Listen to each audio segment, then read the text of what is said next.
ndatosvika kamire msamake kumbari msika katodzi manake samuka mwando paita zvimuke kadj ino vanotuka nditike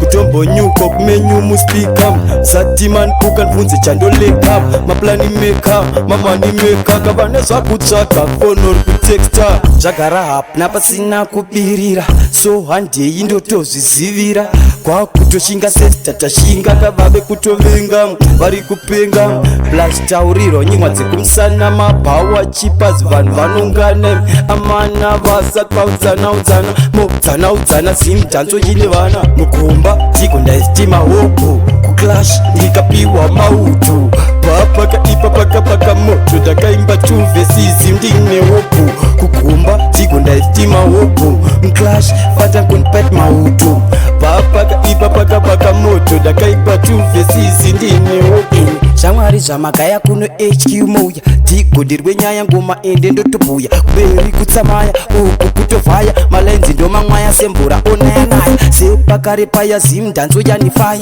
mire batashaya kuti tsoro vakapaya nenzara ndokuvhiya tanga ndouraya vogara vakusiya vangwachinzee tansogadika ndazoti sagedhika yanyanya comed kuno kustage ndasvikapo pasina sapoteji kachipatomosendo yaita bridge ndidati ndo vakatwendera mota kandaitoimbira kusimudzira zita kugomba handina kuwira kandakaimba nesimba levo rikakwira pati kona mwandaida kushingirira kapa mafreestyle zvake anotsikirira kungopfuura kabera anodarikira makudo mamwe agara amugarira 2023 national cup clash yellow man sope ndwakatora sound clash mamwe madjs akaruwa whitewash tumwe tudikike tukagena famous 1v1 pachidiwa major plan nemagagan fide una fantan tana mandiko vadvansi yavangani vaobababokatora kuslogan ndakarigena ground 2024 ndakarigena ground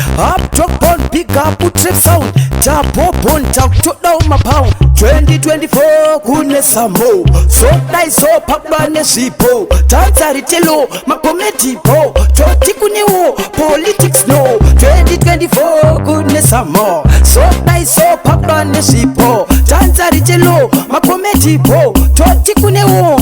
Hey, nyekete hanboneteka izo kwete vanoda ikete pano kapakete pano padhuze vasakwate kudzitatese vashate kunyangwe vandire ve azinta sense